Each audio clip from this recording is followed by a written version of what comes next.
Leonardo Curcio en Fórmula. Concluye el día con la información más relevante, el análisis en la voz de los expertos y la agenda informativa del día siguiente. Leonardo Curcio en Fórmula.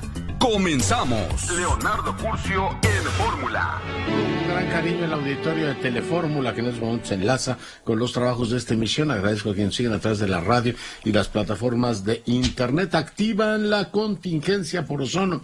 Por favor, cuídese mucho. Yo ya tengo aquí un acceso de tos. Supongo que muchos tendrán ojos irritados. Hay que cuidarse y particularmente evitar el uso del automóvil. Mañana todavía está restringido, está reforzado el no circula, y evitar actividades al aire libre. Cuídese mucho. También la ciudad recuerda lo que fue hace un año la tragedia de la línea 12 del metro, y Mexicanos contra la Corrupción publica una investigación después de haber revisado documentos y que documentos no públicos que permitan, entre otras cosas, efectivamente, ver el registro de bitácoras de la construcción de la línea 12 del metro, las cuales dejaron plasmadas alertas de omisiones e irregularidades en tramos al frente del Grupo Carso, como la subcontratación de empresas sin certificación requerida, falta de varillas en cabezales, inconsistencias en fabricación de traves y pernos, faltantes en estructuras. A un año y efectivamente 9 meses antes de la inauguración de la línea 12, Carso fue advertido por Yaxa, la empresa supervisora de la obra, sobre la falta de colocación de pernos.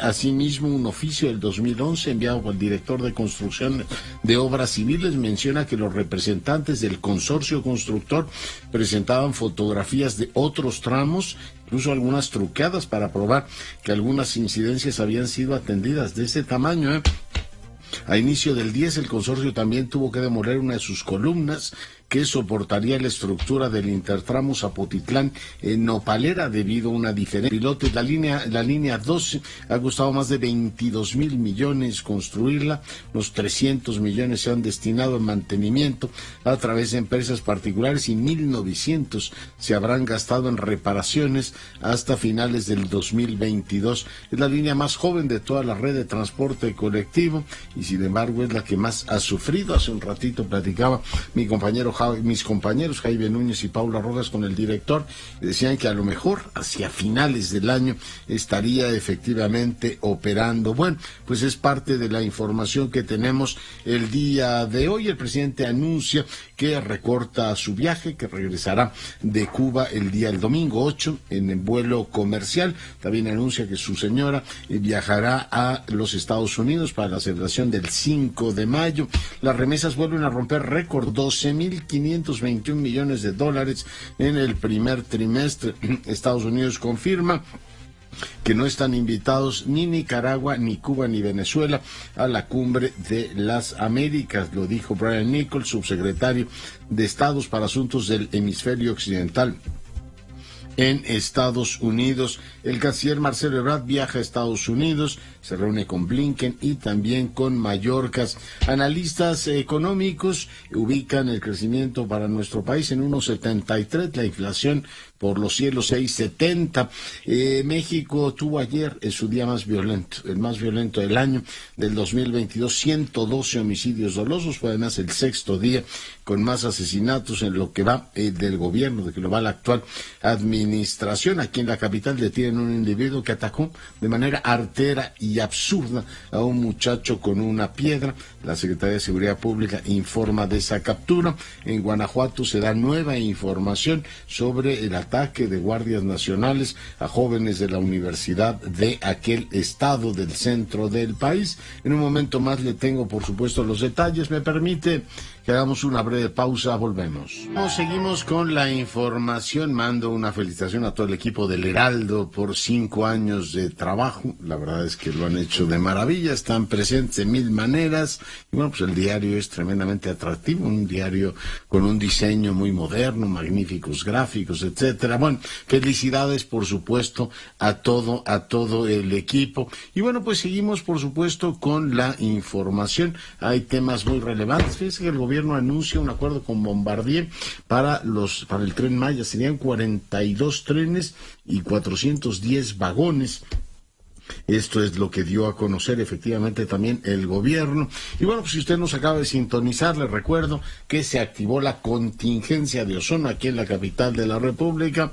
Extreme sus precauciones.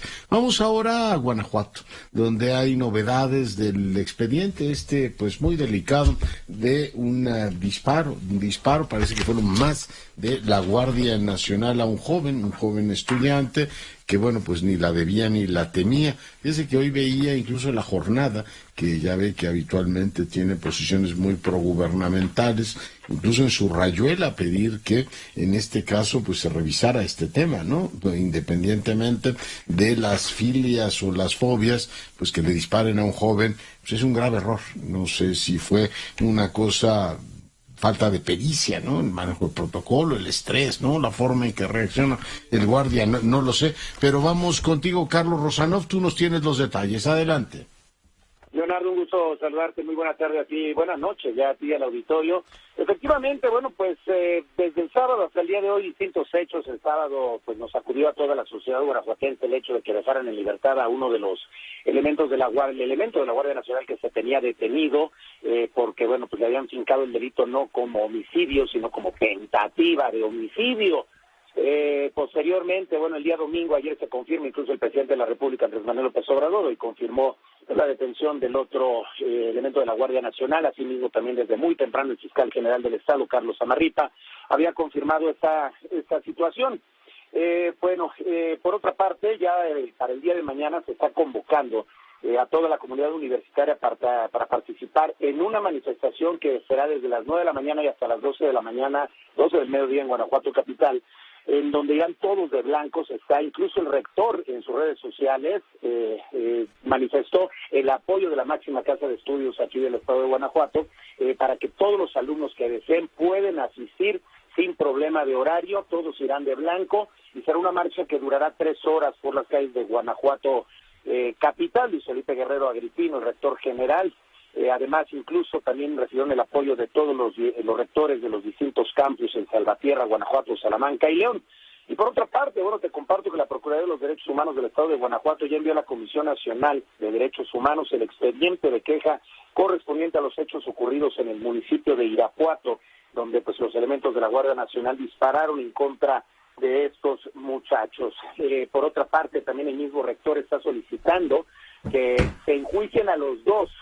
El rector nos comentaba hoy por la mañana que se le hacía imposible que por ser tentativa de homicidio este elemento de la Guardia Nacional estuviera libre. Él incluso nos decía, entonces si yo le disparo a alguien y no le doy, puedo salir en libertad porque solo fue una tentativa de homicidio, o por ser Guardia Nacional lo dejaron en libertad. Eso es lo que nos preguntamos la sociedad guanajuatense, Leonardo. Ya, pues así están las preguntas abiertas y te agradezco muchísimo el reporte, Carlos. Un gusto, muy buena noche. Saludos, hace un ratito platicaban mis compañeros con el rector y le decía que hasta la rayuela plantea el tema. Dice, si hay una gran indignación con la no vinculación a proceso del Guardia Nacional detenido por el asesinato de un estudiante en Guanajuato, es esencial que se esclarezca lo sucedido. Y bueno, pues en revisión de periódicos, hoy leía también el de Carlos Ursúa, muy duro, quien fuera el primer secretario de Hacienda de la 4T, recuerda el magro crecimiento de este país, un crecimiento anual del orden del 1.6%, que es más o menos el que tenemos, acarreará sin lugar a dudas consecuencias de peso sobre el bienestar de la gente. Como primer efecto pernicioso, el ingreso per cápita de los mexicanos será significativamente menor al que teníamos en el 2018. A principios de este sexenio, esto es, el bienestar de la población seguirá estando abajo del alcanzado antes del periodo cuatroteísta. Estas son verdades de Aquilo que sí deberían ponerse en el balance de las prioridades gubernamentales. Decir, oiga, pues esto lo está diciendo Carlos Ursúa, y ahí están los datos. Esto ya, olvídese quién lo diga, ahí están los datos, ¿no? La segunda consecuencia será que la deuda del sector público, tanto la del gobierno federal como la de los gobiernos estatales, comenzará ahora sí a crecer de manera inexorable. ¿Por qué? Pues porque se encoge tu economía, tienes más deuda y pues debes más respecto a tu PIB. Como digo, en la balanza de las prioridades gubernamentales, yo me sigo preguntando, ¿realmente es fundamental para este gobierno? Bueno, claramente usted y yo sabemos por qué, pero pensar un poco en el país y en la gente y no en las prioridades personales del presidente, ¿no? O las fobias políticas. Decir, vamos a descabezar al INE. Pues, oiga, mejor crezcamos, ¿no? ¿Qué le parece? Y lo dice Ursúa, no lo digo yo. Termina diciendo, ningún país del mundo ha logrado abatir la pobreza sin antes alcanzar un crecimiento económico robusto y sostenible. Y si algo enseña la historia es que una condición necesaria para ello es incrementar la inversión nacional, privada y pública. En nuestro país la inversión pública es muy reducida porque el escaso dinero que tiene el gobierno lo dedica a alimentar a sus elefantes blancos. La inversión privada es pues la única ruta que está en nuestro alcance para llegar a buen puerto. Por cierto, hoy leía y la verdad es que estoy sorprendido. Vamos a ver si podemos, Sandrita, platicar con el subsecretario Jiménez Pons para ver si es cierto o no. Esto de que van a limitar, me sorprende muchísimo que por vía del decreto intentes llevar vuelos al AIFA, ¿no? Que van a limitar los vuelos del aeropuerto capitalino. Entiendo que ya no puede haber más. Estamos en los niveles de prepandemia, funcionando exactamente igual de mal que en la época de la prepandemia. Es increíble el nivel de ineficiencia de ese aeropuerto, no es novedad, pero bueno, leo esto de que tratarían de llevar por la vía del decreto, ¿no? Mover efectivamente, me sorprende mucho, espero que lo desmientan. Y como le digo, yo prefiero que me lo diga de manera directa el subsecretario, porque esto sí es, o que lo confirmen de manera directa, pues me parecería algo así como, oigan, como la carretera México-Cuernavaca o la autopista esta de urbana está carísima y la gente no la usa, por decreto tienes que ir. Bueno, pues si la obra es muy buena, la gente la va a usar, ¿no? Si la obra era el aeropuerto maravilloso que tanto decían y que era una cuestión de tiempo, que estuviera todo en orden, pues en buena lógica las empresas, ANA, Turkish Airlines o cualquier otra, Emiratos, dirá, bueno, yo estoy encantado de estar en un aeropuerto que no huele a ya sabe qué y que no tiene los niveles de saturación que hoy tiene. Por cierto, llegué al aeropuerto y tuve una experiencia muy interesante. Por cierto, le mando un gran saludo, uno de los inspectores de migración, desbordado, porque le llegaron no sé cuántos vuelos al mismo tiempo, y desbordado me dijo, usted que entiende de esto, a ver, hay que también pedir más gente. Obviamente, pues yo le agradezco el comentario, creer que yo estoy en condiciones de sugerirle algo al gobierno, y le dije con enorme,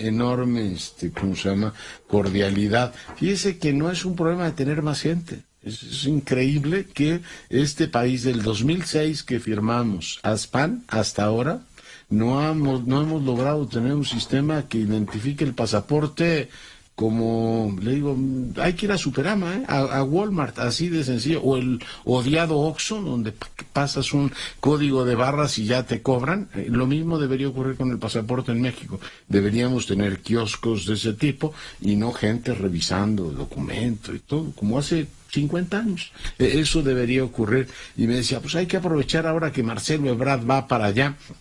Por cierto, veo la foto de Marcelo Ebrard, ya la subió, que va camino efectivamente a los Estados Unidos, va a volar vía Atlanta, a Washington, lo cual es literalmente una paliza, pero bueno, así viaja el canciller, igual que viaja el presidente, esa parte sí se les debe reconocer, pero no me extiendo, o sea, como si fuera un tema de los americanos. ¿Sí?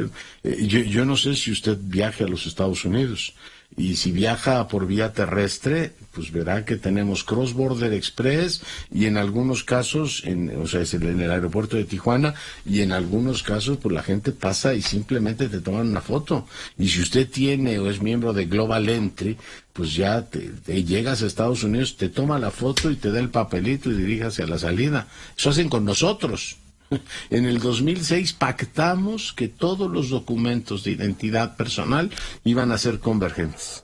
Nosotros estamos en el 22 y este buen hombre me decía que necesitan más gente. No necesitan más gente, necesitan invertir. Yo creo que todo este dinero del México seguro que en algún momento utilizaron, yo creo que se lo robaron, porque ahí estaban todas las máquinas, supone que íbamos a tener su Global Entry y no sirvió para nada. Y le digo, salgamos de la lógica de que todo es crítica a este gobierno. Estoy hablando del gobierno de Fox, que pactó a SPAN. Todo el gobierno de Calderón no avanzaron nada en migración, o no lo suficiente. El gobierno de Peña Nieto, que puso esos, finalmente nunca hicieron nada. O sea, no tiene autoridad moral ninguno de los que ha sido secretario de Gobernación para decir ¡qué desastre! Y este gobierno tampoco ha hecho nada, ni van a hacer. Ya ve que sus alfiles en seguridad nacional andan haciendo ni más ni menos que reformas electorales. Pero no me extiendo en el asunto, simplemente pues me sorprendería mucho que por decreto tú dijeras las líneas aéreas se van allá, ¿no? Pues simple y llanamente no. Si es una buena infraestructura debería naturalmente atraer la actividad económica, a menos que quieran hacer una línea aérea del gobierno, entonces así obligarla a que vaya, que vuele desde un aeropuerto. Pero en fin, espero que todo esto quede desmentido. El día de hoy le comentaba, se publicó una encuesta en el Financiero sobre la evaluación del gobierno, y yo le agradezco mucho al doctor Moreno que converse con nosotros. Él, usted lo sabe, más de un distinguido académico, es el director de encuestas y estudios de opinión de esa casa. Doctor, bienvenido. Doctor Curcio, muy buenas tardes, qué gusto saludarte. Oye, pues ¿cómo está el gobierno? ¿Cómo está la aprobación?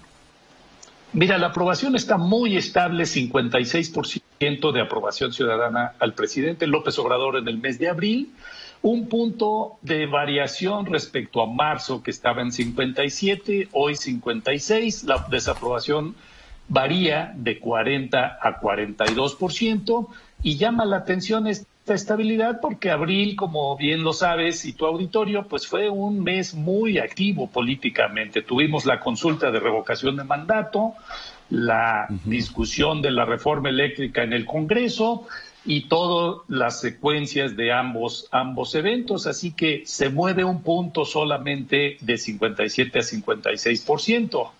Sale tablas. La desaprobación se mueve poquito, ¿no? Muy poquito, prácticamente igual, de 40 a 42%. Ahora sí hay que recordar, 56% es mayoritario, pero es uno de los niveles más bajos que hemos tenido pues a lo largo de la serie. Tenemos un par de preguntas, Leonardo, que quisiera compartirte. La primera es ¿qué tanto cree la gente, los entrevistados, que el presidente ha transformado al país durante pues su periodo de gobierno hasta ahora?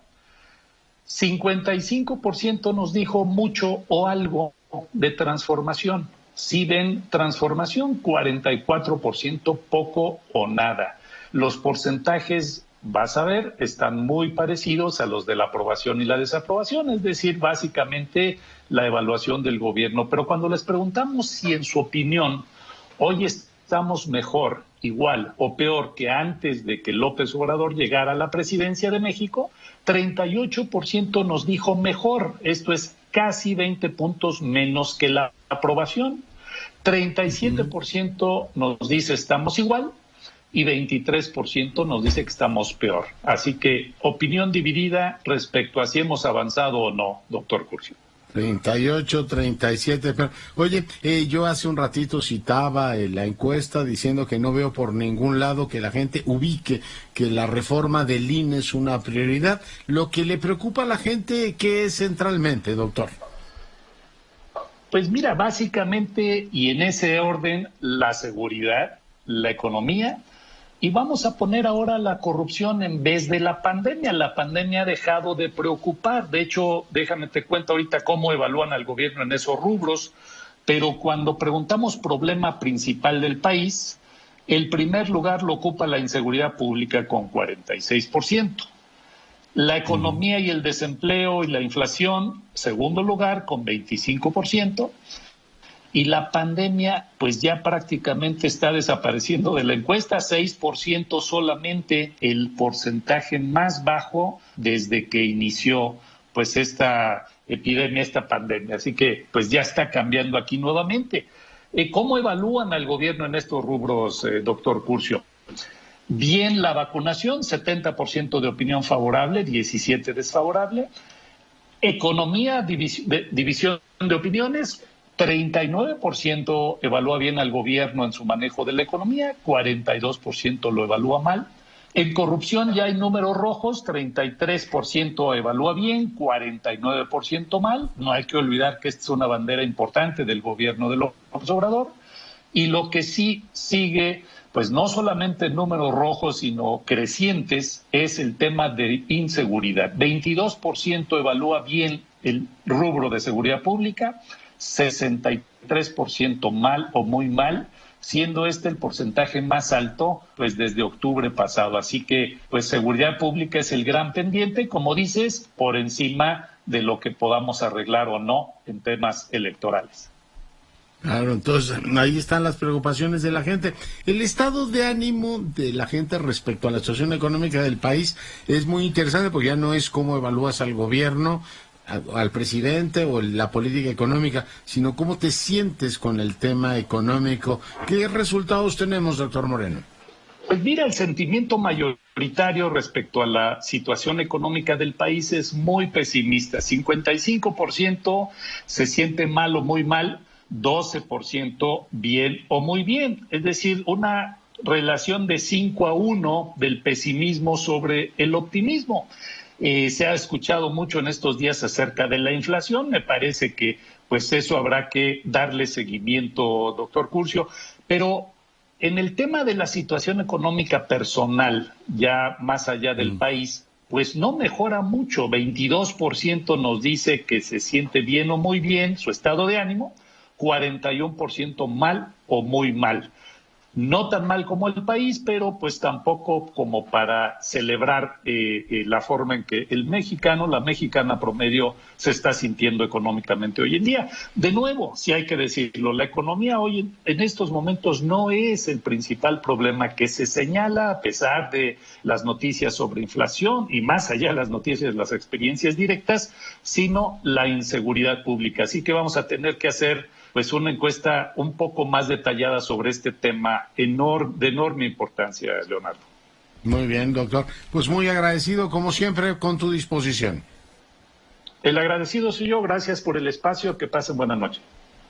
Doctor Moreno es el director de encuestas y estudios de opinión del Financiero. Reitero, ¿cuál es el principal problema del país? 46% dice inseguridad, 24% economía, 25%, y la pandemia se cae 6%. Por tanto, las prioridades del cambio electoral están en Palacio Nacional, ¿no? La gente no ubica eso como un problema central de su vida, un problema central del país. Saludo ahora a Salomón Chertorivsky, como todos los lunes. Diputado, ¿cómo estás? Hola, querido Leonardo, pues encantado de saludarte como siempre a ti y a tu auditorio. ¿Qué tema abordamos el día de hoy, Salomón? Mira, Leonardo, ya lo decías en la introducción, ahora en Telefórmula, al inicio de tu programa, la línea 12 mañana cumple un año exactamente de la tragedia. Fue el 3 de mayo del año 2021 a las 10:22 de la noche, que muy cerca de la estación Olivos de la línea 12 de Tláhuac-Mixcoac, se vivió esta tragedia. Una tragedia que como consecuencia tuvo 26 fallecimientos y 26 familias que siguen en duelo, 104 personas lesionadas, y por lo menos 400,000 personas que vieron afectada su vida diaria, sobre todo trabajadores que se mueven del suroriente de nuestra ciudad a trabajar todos los días hacia la zona central. A un año de la tragedia, creo que todavía hay muchas más dudas de las respuestas que tenemos, y yo quisiera ahondar en 3 temas específicos. El primero es el tema constructivo. Muy rápido, rapidísimo, desde la madrugada de ese 3 de mayo, y no habían pasado ni 2 días, y ya se tenía contratada a una empresa noruega especializada, según la misma empresa, en temas energéticos, para que hiciera el peritaje y diera la conclusión de lo que había suscitado con esta tragedia.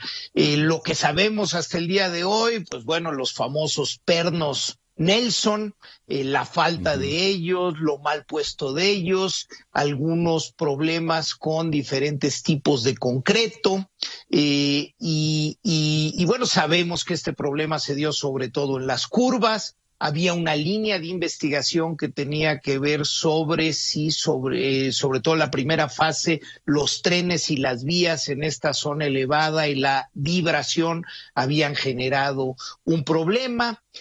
Pero al día de hoy todavía no se repara en su conjunto, no sabemos a ciencia cierta si el tramo elevado se puede usar, no se puede usar, pero quedan sobre todo dudas en esta parte de la infraestructura, de la construcción, que todavía, insisto, no está resuelto por completo y pone en duda, insisto, a estos más de 400,000 usuarios, cuánto tiempo se va a poder usar con toda la certeza de seguridad y un largo etcétera. Segundo, Leonardo, pues está todavía el tema de la justicia, de la impunidad que se vivió, porque a ver, 9 años después de construida, como tú bien decías, la línea más joven de nuestro sistema de transporte colectivo metro, 9 años tan solo después de su construcción sucede la tragedia.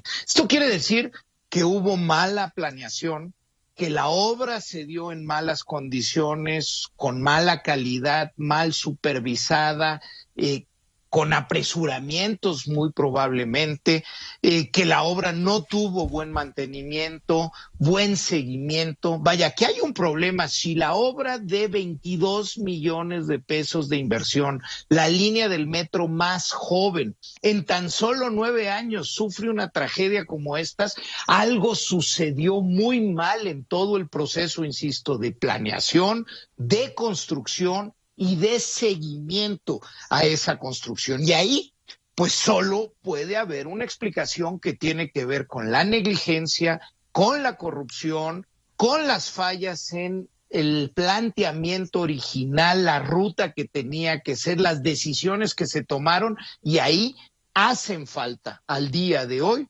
responsabilidades institucionales y responsabilidades individuales. Lo digo haciéndome responsable absolutamente de que yo participé 5 años como funcionario público en uno de los gobiernos que está en medio de toda esta discusión, pero todos quienes somos servidores públicos, quienes fuimos servidores públicos, tenemos que estar bajo el estricto escrutinio, sobre todo cuando hay tragedias de esta magnitud. Y tercero y último punto, creo que esta tragedia, creo que lo que sucedió el 3 de mayo del año 2021 nos debe de hacer preguntarnos qué está pasando, Leonardo, en materia de nuestra inversión pública. ¿Estamos invirtiendo lo suficiente? La respuesta es no.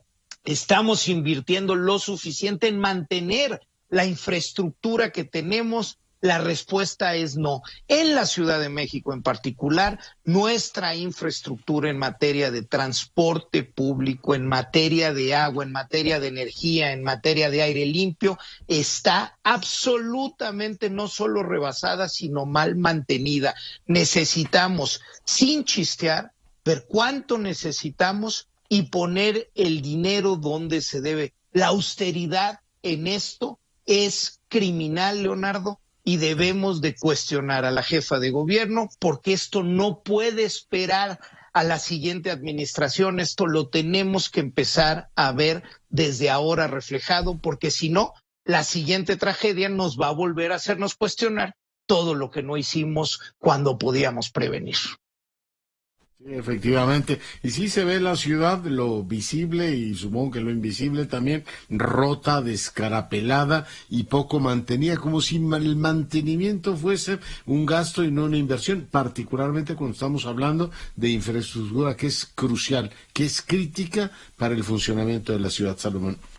Y esto lo vivimos en el día a día, como tú bien señalas, lo vemos en la ciudad, pero a ver, en nuestra casa, si vemos un pequeño fuga de agua y no hacemos algo al respecto, muy pronto vamos a tener una humedad que puede llegar incluso a dañar la estructura misma de nuestro hogar. Vamos a tratar de atender esa fuga lo antes posible. En la ciudad, Leonardo, muchas veces dejamos pasar el tiempo. A ver, en el agua, hay tramos de nuestra infraestructura hídrica que ya no tienen tubería, que lo que tienen ya es la tierra que estaba alrededor de esa tubería que se construyó hace más de 40 años. ¿Por qué perdemos casi el 40% de toda el agua que entra a nuestro sistema? Vaya, no es traerla ya del Cutzamala, los pozos profundos de nuestra ciudad,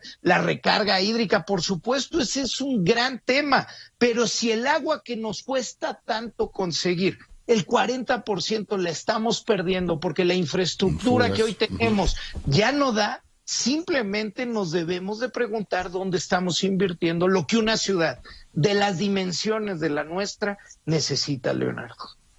Muy bien. Pues mi querido Salomón, te agradezco mucho tu comentario y te mando un gran abrazo. Gran abrazo, querido Leonardo, y por favor no dejemos de cuestionar, de ocuparnos y de sentir lo que el 3 de mayo, además del Día de la Santa Cruz, significa para esta ciudad. Lo haremos. Pausa, volvemos. Agradezco mucho al subsecretario de Transporte, Rogelio Jiménez Pons, que hoy converse con nosotros. Subsecretario, bienvenido. Leonardo, muchas gracias, a tus órdenes. Oiga, pues preguntarle, está circulando esto de que va a haber un decreto para limitar operaciones en el Aeropuerto Internacional de la Ciudad de México. Entiendo que está saturado desde hace muchísimos años, pero mucha gente está implicando que esto es para que el tráfico se desvíe al AIFA. ¿Me puede ubicar qué es cierto y qué no es cierto de todo esto, subsecretario? Sí, con gusto. Mira, ya sí se lanzó un decreto hace unas semanas donde se señalaba que se pedía al CENEAM, el Servicio Aéreo de Navegación, que nos determinara exactamente el número de operaciones recomendables bajo las condiciones actuales que está operando. Como bien se sabe, y lo está mencionando usted, que este es un aeropuerto que tiene ya mucho tiempo, está saturado. Por algo se hizo el AIFA, por algo se iba a hacer el NAIM, eso es porque era una necesidad patente. Ya nuestro aeropuerto está no solamente viejo, sino insuficiente y con síntomas muy graves de deterioro, que tienen que tener intervenciones muy fuertes en pistas, en calles de rodamiento. La Terminal 2, que es la nueva, tiene problemas muy serios de cementación que hay que estar corrigiendo constantemente. Por una parte se hunde, otra parte se sobresale, en fin. Y todo esto es un panorama bastante malo de operación, que el primero que está pagando todo esto somos nosotros como ciudadanos que acudimos al aeropuerto y tenemos un pésimo servicio. Entonces, se requiere de un ordenamiento. La primera cosa que queremos es llegar a un acuerdo de cuántas operaciones diarias. Esto lo hemos estado viendo con la industria, con todas las líneas aéreas, y se está llegando a una determinación que se reduzca aproximadamente un 21 o 22%, pasando de 61... Baja de 61 a 50 por hora. A 49 por hora, exactamente. Y adicionalmente va a haber otro decreto adicional de cierre para cierto tipo de operaciones. ¿Cuáles son? Carga, por ejemplo. Carga que también es muy responsable de los esos aviones muy grandes que hacen mucho ruido, son los que mayor ruido ocasionan. Eso sí, llevarlos eso está planeado para llevarse al AIFA. Y el AIFA no es la única opción, también estamos viendo ya volver a operar bien Toluca. Hay otras opciones que también Puebla es otra opción de la misma zona de influencia metropolitana. Pero sí, la intención es decir, ya tenemos por qué se hizo el aeropuerto, pues porque estaba saturado ya está en el aeropuerto, pues tenemos que actuar en consecuencia y de la mano con la industria. Estamos haciendo juntas constantemente, prácticamente todos estos días tenemos juntas con Aeroméxico, Volaris, Viva, los charters, las cargas, porque sí tenemos que sacar. Entonces, el nuevo decreto también viene, por otro lado, es carga y charters, para que esos también ya no lleguen a la Ciudad de México. Tenemos que garantizarnos que podamos tener un mejor servicio, espacio para realizar obras, espacio y un número razonable de cosas más de gente, porque está muy saturado demasiado, porque también hay otro fenómeno. Si bien los slots son los mismos, los aviones han aumentado de capacidad. Antes llegan aviones con 120 pasajeros, ahorita llegan aviones arriba de los 200 pasajeros. Entonces ya las salas son insuficientes, los pasillos, los baños, todo está en crisis.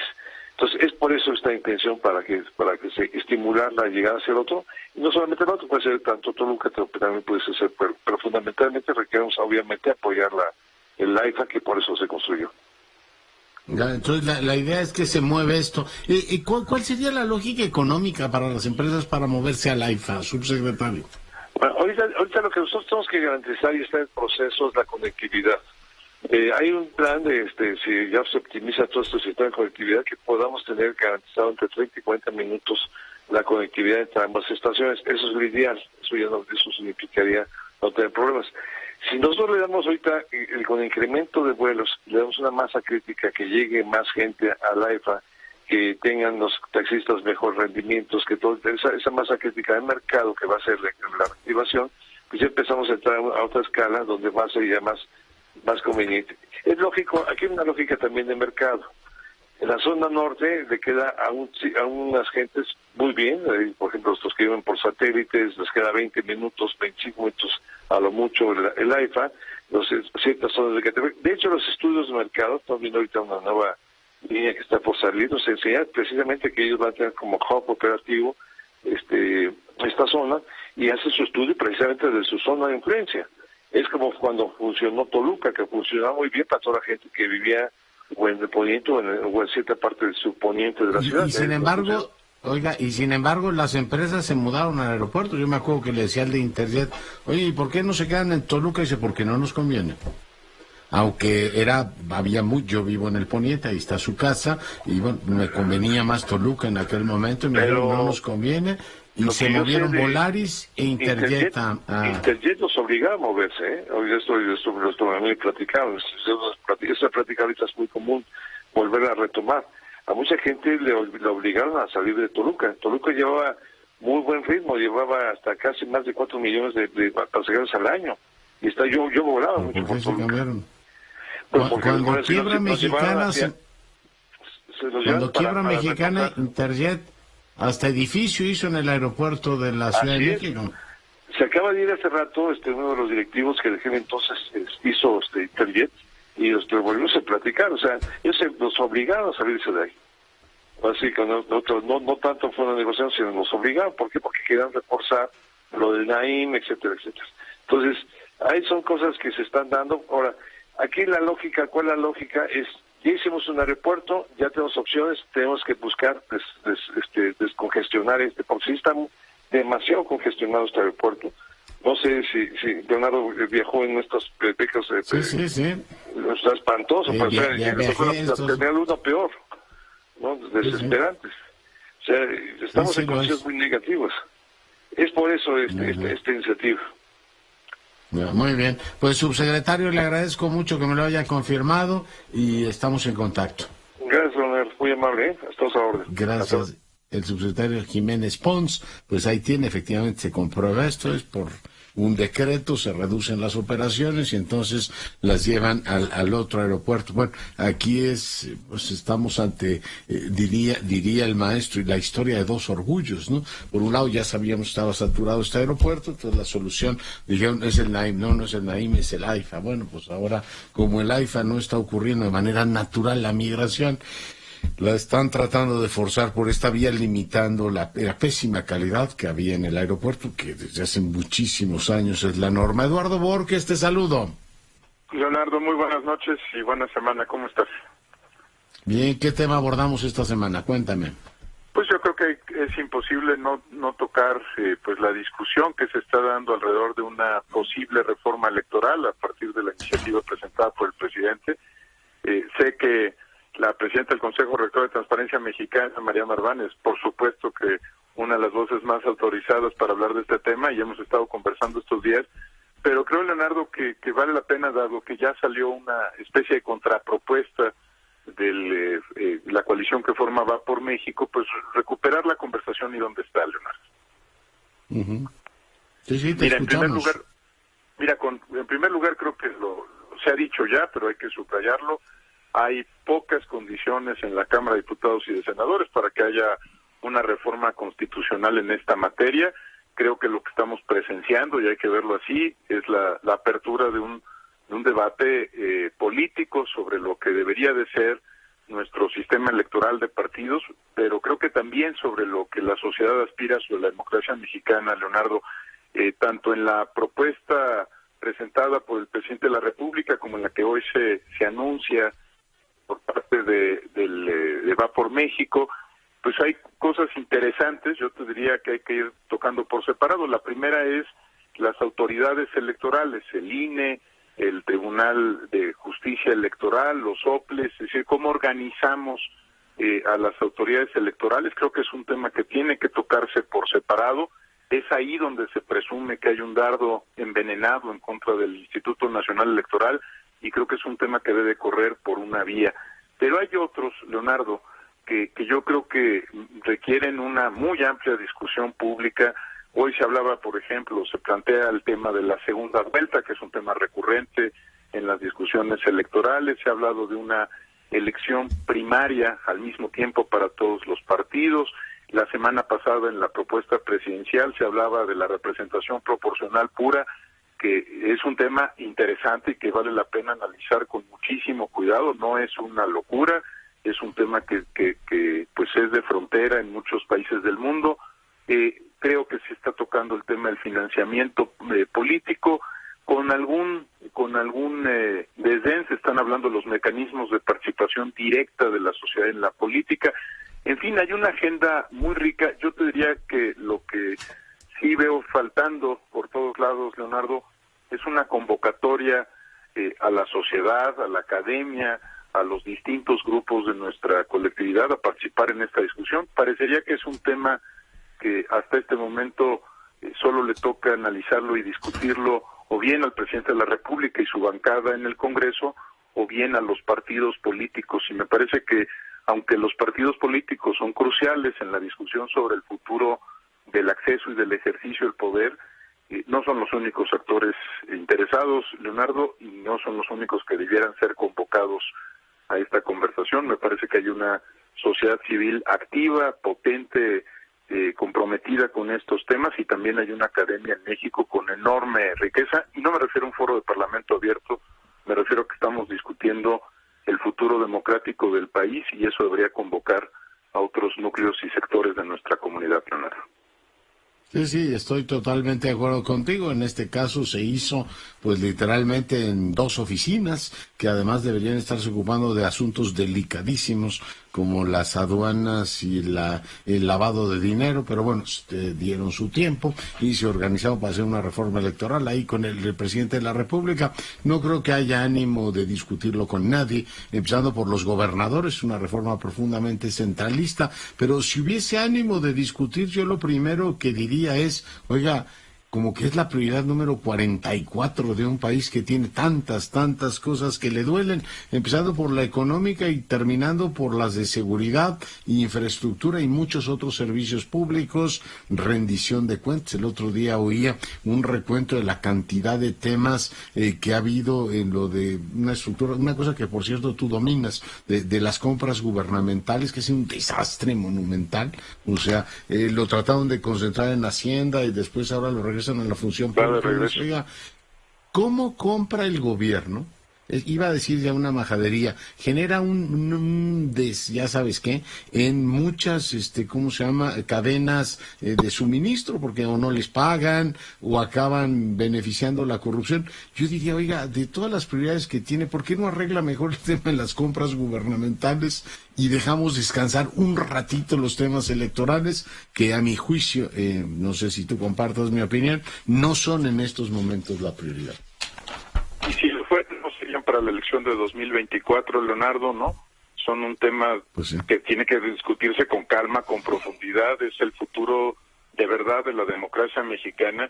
Y sí, creo que hay asuntos de gobierno, no necesariamente para elegir al gobierno o para participar de los procesos electorales, que reclaman atención urgente. Yo creo que hay muchos focos rojos en seguridad. Tú lo has dado pues con profundidad y análisis varias veces en los últimos días. creo que hay un tema delicado. ¿Y qué te puedo decir? Pues yo le he dedicado una parte importante de mi vida a que el gobierno compre bien, compre a tiempo, compre... Y eso no tiene arreglo, Eduardo. Eso solo lo hacen bien en otros países. A nosotros nos está negado.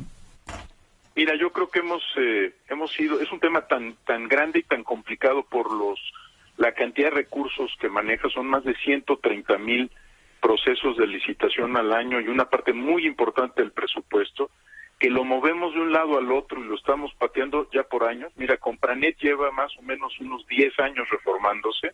No le entramos al tema, entramos un sistema de contratación pública eficiente, sin duda.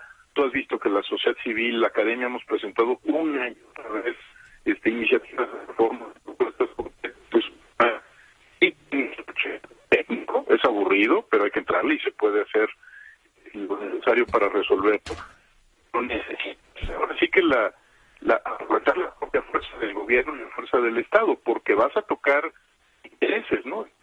Empresas que son fantasma, grupos que no son verdaderamente competitivos, situación, todo. O sea, sí le tienes que entrar con fuerza, pero tiene solución, no es un tema menor, y yo creo que ese sería un sello importante para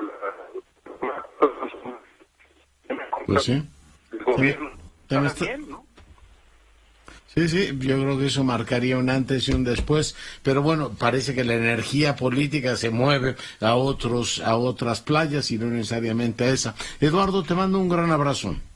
Yo también te mando uno, Leonardo, y que pases una muy buena semana.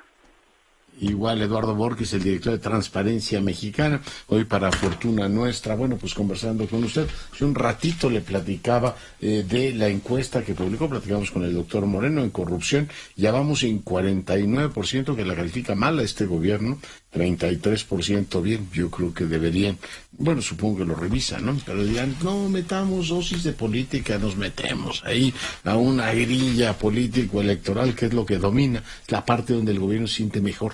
Y dicen, oiga, pero pues ya lleva 4 años y todo ha sido pura diversión política, que si la consulta, que si la revocación. Por cierto, en esta reforma viene también incluido esto de bajar el umbral de la revocación de mandato, y dice uno, oiga, pues ya la gente le dejó claro dónde está la preocupación.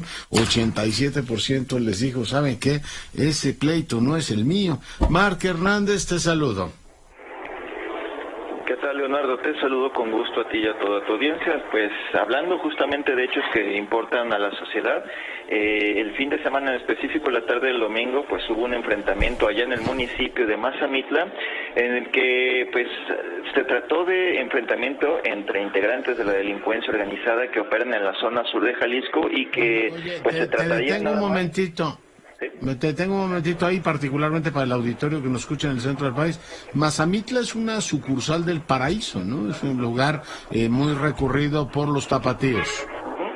Sí, es un sitio de montaña principalmente. Es, digamos, el principal destino turístico de montaña para todo, pues, para la ciudad, principalmente para Guadalajara o también para el resto del estado, Leonardo. Para que se den una idea. Me acuerdo... alguna vez fui y es precioso. Sí, sigue, por favor. Es correcto. Y pues justo como lo mencionas, al ser parte pues de la sierra, es municipio cercano a Michoacán, pues resulta que en este municipio pues opera el grupo criminal que se presume fue el causante de la masacre de San José de Gracia allá en Michoacán. ¿Se acuerdan de esta masacre donde mataron al menos a 11 personas? Los fusilaron, pues. Sí, más o menos para que se den una idea a nuestros radioescuchas, pues este enfrentamiento en este municipio dejó saldo de 3 personas fallecidas, integrantes de un grupo criminal. Ocurrió a las afueras de un bar, tras haber sido plagiados. Tenían, según refirieron las autoridades estatales, tenían pues al menos 2 aros aprensores. Pues sí, se trató de un enfrentamiento. Aquí lo que más resalta es que pues se revelaron en videos en redes sociales de turistas, tanto pobladores como turistas compartieron pues su experiencia, y pues se alcanzaban a escuchar los balazos, el poderío de los balazos de las armas de fuego, Leonardo. Muy bien, pues terror ahí en Mazamitla, y el alcalde dice que se tendrán que poner pues medidas extraordinarias. Marc, muchas gracias por el reporte. Con esto nos vamos. Yo soy Leonardo Curcio. Le propongo que tenga la mejor semana de su vida. De momento, cuídese. Está el ambiente irrespirable aquí en el centro del país, en la capital de la República, y a pesar de todo, usted trate de ser rabiosamente feliz.